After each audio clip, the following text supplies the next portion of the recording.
You are listening to Missives from a Fallen City. The following correspondence may contain arson, conspiracy to murder, scandalous romantic metaphors involving fruit, men with the faces of squid, perambulatory fungi, and cake. Missive One. By the presentation of this calling card, it is hereby confirmed that you have been the subject of a visit by the Honourable Mr. Mycurius Sponderwick, Esquire, gentleman, scholar, and man of negotiable action. Please find overleaf the details of the address of the heretofore said. Missive 2. Dear Sir, I was interested to receive your calling card, which, while unsolicited, was not unwelcome. I would be intrigued to make your further acquaintance and discuss with you a number of queries regarding a manuscript I am currently putting pen to.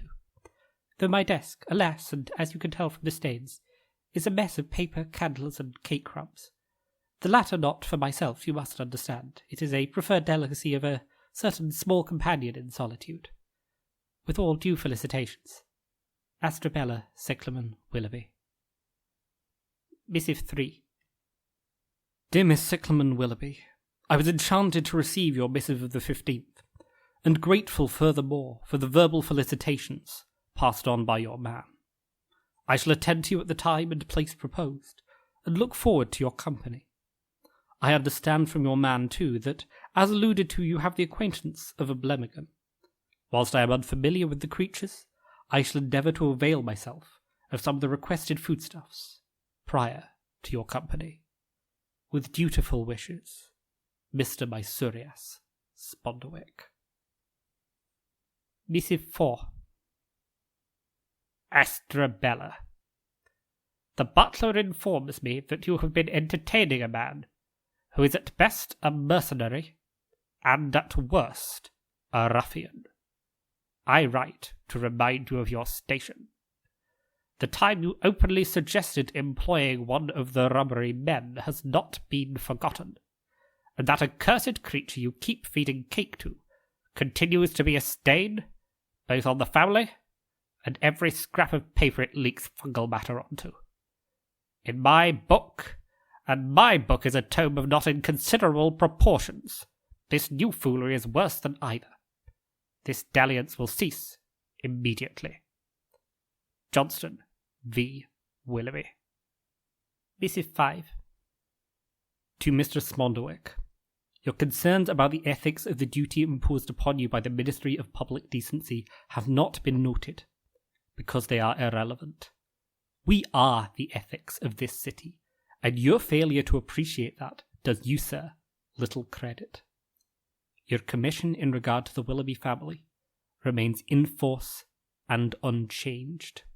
Sincerely, Petty Mid-Sergeant Oliver Caxton, M.P.D. Missive 6. Dear Mr. Sponderwick, I fear you may have been under some delusions as to the conclusions of our previous meeting, given your earnest entreaties for further company at the end. I have indeed been informed, under no uncertain terms, that I am to cease seeking your company, and so I am writing to inform you that under no circumstances shall I possibly be meeting you again, and that the rear glass house door will not be unlocked at 11 o'clock tomorrow night, in order to facilitate this. With cordial wishes, Astrabella C. Willoughby. Postscript. His name is not Gertrude, it is Gratitude. Do get it right next time. Missive 7. Dear Astrabella, if I may. My pen quivers close to the paper as I seek to write to you after our encounter in the glass house.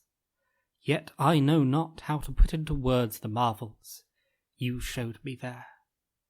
The fruit revealed amid your vines was sweeter than the fabled gardens of Babylon, Astrabella, the beauty of the stars, the war of the stars, that raged between the honeyed physalis and the ungentle fruit-picker amid your plants. It shall be emblazoned unto my mind as the dreams of Solomon. Did he not, thus fevered, pluck by night the Queen of Sheba's garden? Or do I merely project my hopes upon that sage whose wisdom I have abandoned for the madness of the serpent's blissful apple. Give me your leaves that I may part them to find the sweetness within. Give me your flowers that I may rip them from the creeper and scatter the petals across every moment of your being. Give me your pomegranates, love, that I may sink myself forever into any hell you care to name. I am, respectfully or disrespectfully as you choose, your Missive Sponderwick. Postscript. Upon our next encounter, I shall also bring more cake for gratitude. Missive 8. Dear Astrabella, I surmise both from the lack of response to my last letter and the medium-sized blunderbuss pointed at me by a most ungentlemanly underservant when last I stopped in your neighbourhood, that I am not, at present, welcome at your residence. This was doubly unfortunate, because in my haste to retreat from my gun-wielding adversary, I dropped Gratitude's cake. I pray this is not your doing, and determine to try and meet you again as soon as may be possible. I am wretched, dear Queen, for want of you. The white of your dress I wish only to mar, the smooth flow of your hair only to ravage, the bonds around your slender frame to tear. Your sunlight fills the leaves of my humble weed and leaves me with strength to reach up to your rays that fall upon me from above. I pray to know them again, my Astrabella, my cyclamen, if you grant me the clemency of your feet upon my earth, your high towers above the lips of my armies. Answer the prayer that lies in my hand and eye upon your countenance. I am your prisoner, and the walls of your abode are my chains. Release me from them, and I promise that you shall want not for fond memories of the glass house. Mice. Missive 9. To my Missives. Father has barred all of the doors in the house to prevent my exit. I do not recommend visiting, though it pains me with every beat of my heart to say so. I shall attempt to smuggle this letter out with one of my maids in the hope that it can reach you. My attempts at writing continue, though my room is filled only with a fury of paper, half-dry scraps, that I cannot burn only because too many of them carry your name written 100 fevered times. I finally received your last 2 letters, which I greatly appreciated, though you must believe me when I say that no damnable metaphors about fruit will sate the extent of my feelings.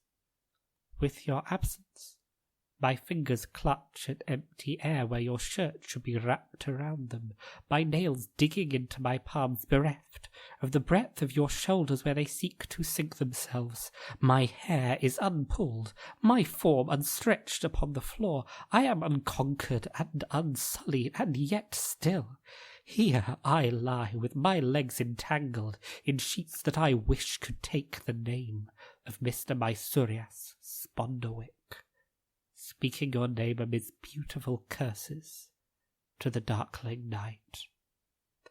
Seek no fruit of the glass house from me, Mr. Sponderwick. I have only fire for you here, and I would burn all that I know and knew, rather than spend this life empty.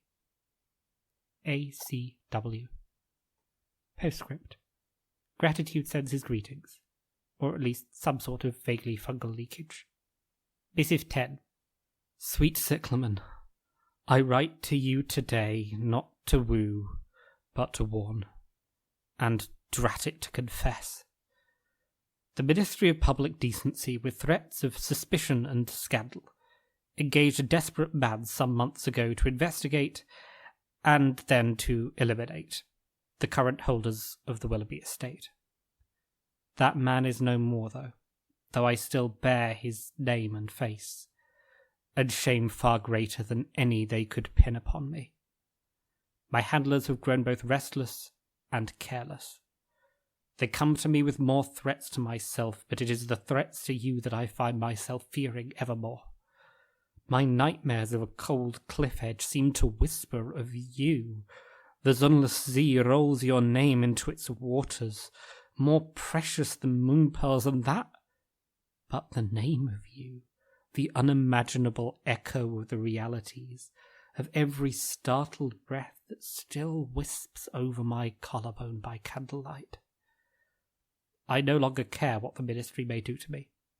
I must ensure your safety personally, and get you away from the vile Scylla and Charybdis between which we find ourselves.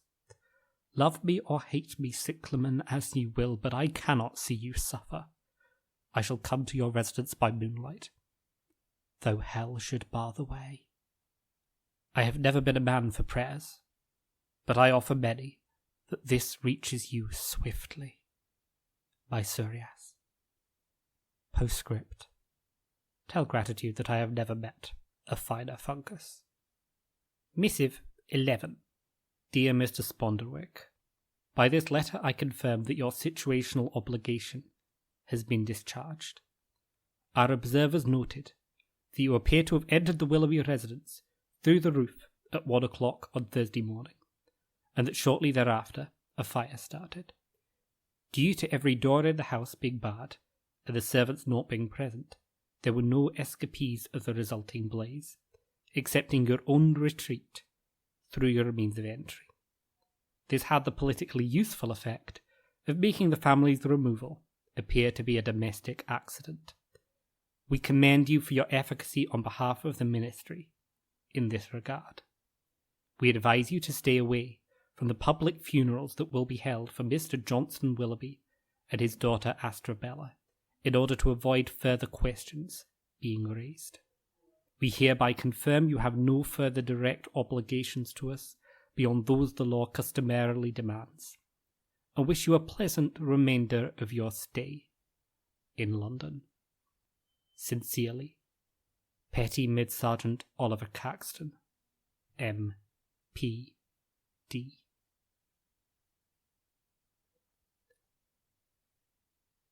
Missive 12. Dear Mr. Sponderwick, I suppose it must seem strange after 5 months, receiving a letter from a dead woman. As you know, however, I have never had a great interest in propriety, and I have little intention of beginning now. I should apologize for misleading you as to the events after I threw the candle at my stack of writing notes, and at father. I was aware upon receiving your missive that the ministry would not look kindly upon your attempting to save my life. A friend among the rubbery men was able to procure a young lady's sadly deceased frame from the alleys of spite which occupied my place during the fire. As to myself, suffice it to say that you shall learn the truth in due course, should you wish. You have my understanding, if you do not reply to this missive. Much seems outlandish here, and this perhaps not the least among it. My only regrets are any pain I may have caused your good person, and that I am still uncertain what happened to Gratitude. Do keep a lookout for him if you can. I remain, if you wish, your cyclamen. Missive 13. This piece of paper has no words on it, and was recovered from a dead letterbox near Lady Bones Road. It has, however, a number of trails of fungal slime. They appear to form the shape of a piece of cake. You have been listening to Missives from a Fallen City. It was written and recorded by James Bailey, and inspired by Fallen London by Fail Better Studios. You have our cordial thanks for listening, and we hope you commend these missives to your friends, acquaintances, and troublesome aunts. Thank you.